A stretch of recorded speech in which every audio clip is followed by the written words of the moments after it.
I don't know why I'm telling you this. Maybe it's because if I don't let it out, it'll keep festering in my mind like rot under the skin. Maybe I'm hoping that if I speak it out loud, it will stop feeling so real. But it is real. Every second of it. The nights, the waiting, the knowledge that someone was watching me. I can still feel their eyes. Even here now, especially now. When I first moved into that apartment in Chicago, I thought it was freedom.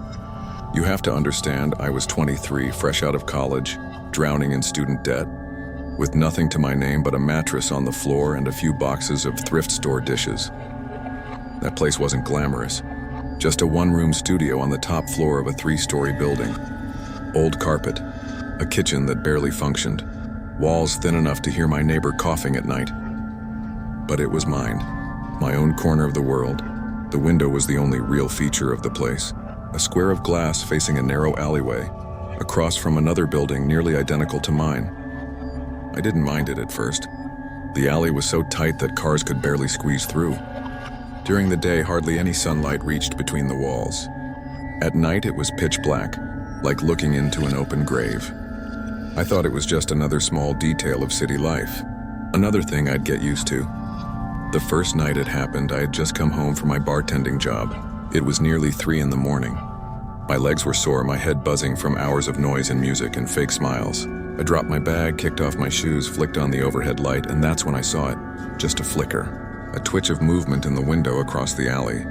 My body froze before my mind even registered what I had seen. It could have been anything, I told myself. A curtain shifting, a shadow, maybe a draft.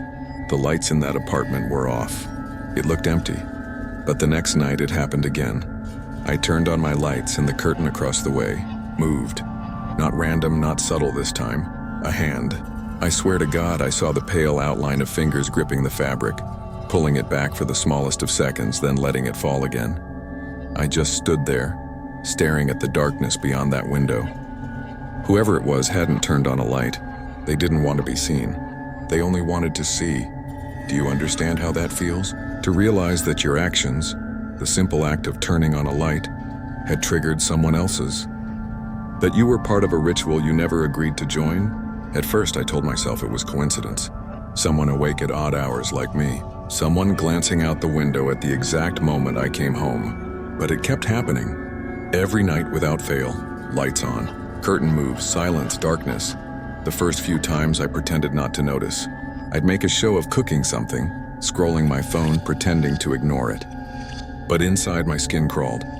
I could feel the weight of that unseen gaze pressing against me. Like hands around my throat, I started testing it. Some nights I'd leave the lights off and sit by the window in the dark. Nothing. The alley stayed dead silent. But the very second, I switched on even the smallest lamp, the curtain across the way would stir. Someone was there, waiting for me. I can't explain to you the kind of paranoia that grows from that. You start questioning everything. How long had they been there? How many hours had they sat in that dark room waiting for me to come home? Did they know my schedule? Did they know me? I asked my landlord about the apartment across the alley. He told me it was vacant. Had been for months. He laughed when I pressed him. Said maybe I was too into scary movies. I wanted to believe him. I really did. But every night told me otherwise. The worst part wasn't even the curtain. It was the silence. If I'd caught someone staring outright, I could have confronted them. Called the cops. Done something. But all I had was a flicker of fabric and a gnawing certainty in my gut that someone was watching. The weeks blurred together. I started dreading going home. I'd stand in the lobby of my building, staring up at the 3rd floor, my chest tightening at the thought of unlocking my door and feeling those invisible eyes on me again. I barely slept. I barely ate. I lived in a constant state of anticipation, like waiting for a blade to fall. And then came the note. It was late, later than usual, almost 4 in the morning. I was exhausted. I reached my door, shoved my key into the lock, and that's when I noticed it. A scrap of paper tucked into the frame. My first thought was junk mail, a flyer. But when I pulled it free, my blood ran cold. It was just a crumpled piece of notebook paper. One word written in pen, shaky and uneven. Hey, that's it. Nothing else.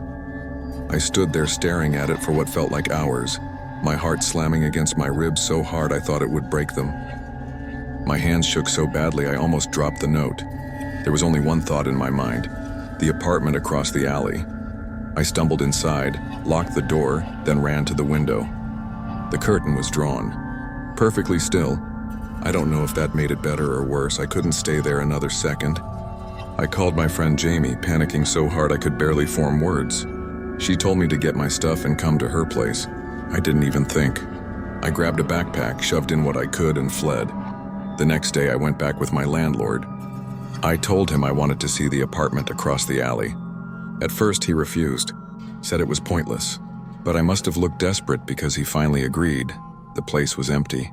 Dust coating the floors, walls bare, no furniture, but in the back room, facing directly toward my window, was a single metal folding chair. Right there, positioned perfectly. I don't know if you can picture the sickness I felt in that moment. My skin prickled, my stomach twisted, my throat closed. That chair wasn't random. Someone had been sitting there for hours, for nights, watching me. The police came. They took fingerprints, asked questions.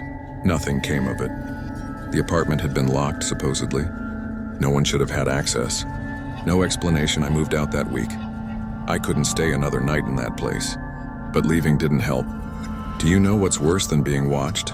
Not knowing when it will happen again. Sometimes I wake in the middle of the night and feel it. That pressure on my skin, that weight behind my eyes. I'll turn slowly, carefully toward the window, half praying, half dreading. And in the corner of my vision, just for a second, I swear I see it. The faintest movement, a curtain shifting, the ritual continues even now. I should have never gone on that trip. Looking back now, I can't tell if it was the forest that cursed us, or if something was already waiting there watching, before we ever set foot among those trees. It was the summer after my sophomore year of college. 4 of us, me, Ryan, Claire, and Evan, decided to go camping in the Blue Ridge Mountains. We thought it would be fun. A break from school, from work, from responsibilities. Just us, the woods, and the firelight. I remember the drive up, the laughter, the music blasting in the car, the way the air grew cooler and cleaner as we climbed higher into the mountains. It all felt so perfect then, so safe. We set up camp in a small clearing by a creek miles from the nearest road. No cell service, no GPS, nothing but trees and silence. We pitched our tents, gathered wood, and by nightfall we had a roaring fire. We roasted marshmallows, told stupid stories, and joked about how cliché it all was. 4 college kids in the woods, like the beginning of a bad horror movie. But the thing about horror movies is, you can turn them off. You can walk away when it gets too real. In the woods, when it starts, there's nowhere to go. The first night, I woke to the sound of footsteps. At first, I thought it was one of my friends getting up to pee. But then I realized, whoever it was wasn't moving toward the trees. They were moving around the tents, circling. Slow, deliberate, crunch, crunch, crunch. I held my breath, straining to hear. The footsteps stopped just outside my tent. I could hear breathing. Not animal breathing, human, heavy, wet. I wanted to scream, but I couldn't. Every nerve in my body screamed at me to stay silent. After what felt like forever, the footsteps moved again, circling, then fading into the woods. The next morning, I told the others. They laughed it off. Said I was dreaming. Said maybe it was a deer or a bear. But then we saw the footprints. Bear. Human. Circling the camp. The second night, it got worse. We were sitting around the fire when Claire froze, staring into the trees. "Did you hear that?" she whispered. We all went quiet, and then we heard it, a voice, low, drawn out. "From somewhere in the woods, I see you." The fire crackled. The creek bubbled. And somewhere in the dark, a man's voice laughed.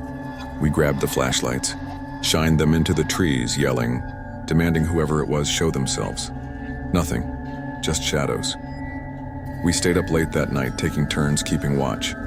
By dawn, we were exhausted, paranoid. But part of me kept hoping it was a prank, maybe some hunter messing with us. That hope died the third night. I woke to the sound of fabric sliding. At first, I couldn't place it. Then I realized someone was unzipping my tent. I bolted upright, fumbling for my flashlight. The zipper stopped. Silence. And then slowly it began again, the flap of the tent shifting. Fingers slipping inside, I screamed. Ryan and Evan came running, their flashlights cutting through the dark. but by the time they reached me, the tent flap was empty. Just trees and silence. That morning we decided to leave. We packed our bags in silence, too scared to talk. But when we tried to follow the trail back, it was gone. The markers we'd tied to trees, gone. The path we'd hiked in on, swallowed by forest. We walked for hours, trying to find our way. But the woods seemed to twist and change around us. Every direction looked the same, and all the while, we knew we were being followed. The voice came again that night, closer. "I see you guys." Sometimes it laughed. Sometimes it whispered our names. Always from the dark. Always just beyond the firelight. We never saw him clearly. Just flashes. A pale shape between the trees. A crouching figure by the creek. On the fourth night, Evan snapped. He grabbed the hatchet and stormed into the woods, screaming for the man to show himself. His shouts echoed through the forest until they were swallowed by silence. We waited for him to come back. He never did. The next morning we found his hatchet by the creek. The blade was sticky. With what, I don't want to know. By then we were broken, exhausted, starving. Every crack of a twig made us jump. Every shadow felt alive. On the fifth day, a park ranger found us. We must have looked insane, filthy, shaking, half delirious with fear. We begged him to get us out. He led us back to his truck, calm and professional, but his eyes told me he knew. As we drove away, I asked him if he'd ever heard of anyone else seeing something in those woods. He was quiet for a long time. Then he said, "People go missing out here all the time. Sometimes we find bodies. Sometimes we don't." He never said more. Ryan and Claire and I made it home. We don't talk anymore. We can't. It's like if we speak of it, we'll drag it back into our lives, but at night I still hear it, the footsteps. The breathing, the zipper sliding open, and sometimes a voice whispering from the dark, "I see you." I don't even know why I'm writing this. Maybe because if I don't put it into words, I'll start to believe none of it really happened. Maybe because part of me wants someone else, anyone else, to know what I saw in case something happens to me. This all began just a week before I left for college.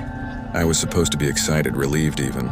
My parents had been preparing for my departure for months, packing, downsizing, moving into a smaller house. They always said the old place was too big for just the two of them. The timing seemed perfect. New chapter for me, fresh start for them. Their new house wasn't far. An older home, single-story, pale paint peeling at the edges, with a porch that sagged a little when you walked across it. I remember when they gave me the tour. The kitchen smelled faintly of bleach. The living room still echoed, and my mom tried to sound cheerful, pointing out how cozy it was. Dad made sure I knew where everything was. The circuit breaker, the crawlspace panel, the quirks of the plumbing. I distinctly remember him saying, "No basement here. Just a crawlspace for utilities. That's it." He said it like it was final. Absolute. So I didn't think about it again. Not until the first night they left me alone. They had gone on vacation, leaving me in charge of the house. I wasn't bothered. I figured it'd be nice to have a place to myself before moving into a cramped dorm. The first night felt normal, quiet, uneventful until I was trying to fall asleep. That's when I heard it. A sound, faint at first. A rhythmic tapping. Tap, tap, tap. At first I thought it might be pipes knocking or maybe something shifting in the walls, but it didn't stop. It was steady, deliberate, coming from directly beneath me. I sat up in bed listening. I should explain. My room was on the first floor, right above where the crawl space would be. The tapping was coming from below ground level. I got up, pressing my ear to the floor. The sound seemed to travel as if it was everywhere under the boards, not in one spot. It wasn't random like house settling, not scurrying like an animal. It was too measured, and then it stopped. Just as suddenly as it began, I convinced myself it was nothing. Just the house adjusting, or maybe my imagination playing tricks. But unease stuck to me like humidity. I didn't sleep well. The second night, the tapping came back. Louder this time. Almost angry. I lay in bed staring at the ceiling, every muscle tight. I told myself, it's the heating system. It has to be. Except the system wasn't even running. Then came the scraping. Long, drawn-out drags like metal across stone, or claws on wood. My throat went dry. I didn't dare move. Every sound was clearer, closer, as if someone or something was beneath the floorboards. I wanted to believe my parents had been wrong. That maybe there was some kind of access point, maybe even a small basement. because the alternative was too terrifying. Still, I forced myself to sleep. Pretended it wasn't happening. By the third night, denial wasn't an option. The sounds escalated. Not just tapping or scraping, but dragging. Heavy, deliberate movements as though something was being hauled across the earth beneath me. At one point, I swear I heard breathing. Slow, ragged inhalations. Too human to dismiss. I sat on the bed, clutching my phone, torn between calling my parents or the police. But how do you even explain that? "Excuse me, officer, I think there's something living in the crawl space my dad swears doesn't exist." When dawn came, I felt like I'd survived a war. I called my parents, trying not to sound hysterical. Dad brushed it off. Probably a raccoon or a stray cat. "Just check the crawl space entrance." I didn't want to. Every instinct screamed at me not to. But I also didn't want him thinking I was some paranoid kid who couldn't handle being alone for a few days. So I forced myself to look. The entrance was under the porch, a wooden hatch with rusted hinges. I crawled under, heart racing, every nerve ready to see glowing eyes staring back at me. But there was nothing, just dirt. No animals, no nests, no signs of intrusion. I told Dad. He seemed satisfied. I wasn't. Later that day, while circling the house, I saw an old stack of construction materials leaning against the siding. Lumber, tarps, concrete blocks, leftovers maybe. They looked like they'd been there for years. For some reason, I started moving them. Maybe I was desperate to find something that explained the noises. What I found wasn't supposed to exist. Behind the lumber was a storm door. Rusted metal, partially painted over, but still intact. My chest tightened. I pulled it open. A gust of cold air wafted up, damp and sour. A staircase descended into darkness. Concrete steps leading down. My parents were wrong. The house did have a basement. I shouldn't have gone down there. Every fiber of my being told me to close the door, seal it, forget it. But I went anyway. The steps groaned under my weight. The air was heavier the deeper I went, thick with mildew and something else, something metallic. The basement was larger than I expected. Not just a utility crawl space, but an entire room carved from stone. And it wasn't empty. Scattered across the floor were empty food containers, plastic bottles, torn sleeping bags. Someone had been living down there. That wasn't the worst part. On the far wall, etched into the wooden support beams, were markings. Hundreds of them. Scratch marks. Some looked like tally marks. Others formed crude drawings. Distorted figures, animals with twisted limbs, faces carved with manic detail. And then I saw the symbol, a circle with jagged lines radiating from it, drawn over and over, gouged deep into the wood. I can't explain it, but the sight of it made my stomach lurch. It felt wrong, like something ancient and hostile staring back at me. I fled, slammed the storm door shut, my lungs burning. The first thing I did was drive into town and buy a heavy-duty padlock. I secured the door from the outside. For the first time in days, I thought maybe I could relax. I was wrong. That night, as I lay in bed, I heard it. Bang, bang, bang, someone was pounding on the storm door. Violent, furious, rattling the hinges. I froze, unable to breathe. The pounding grew louder, until I was sure the metal would give way, and then silence. I crept to the window, heart hammering. Just as I peeked out, I saw it. A figure sprinting across the backyard. Fast, too fast, vanishing into the dark. I called the police. They searched, found nothing. The basement was empty. No intruder, no evidence. My parents came home the next day, shocked at what I'd found. They swore they had no idea the basement existed. Dad kept asking if I was sure, as if I'd imagined it all. They promised to handle it. Told me to focus on school, but I can't. It's been days since I left for college, and I can't stop thinking about it. The storm door, the scratch marks, the drawings, and the figure. Whoever had been living down there, they weren't normal. They weren't just squatting. The markings weren't random. They meant something. And the sound I heard, those slow, deliberate taps, they weren't trying to get out. They were trying to get my attention. I don't know why I left. I don't know why I thought my parents would be safe just because they're not alone.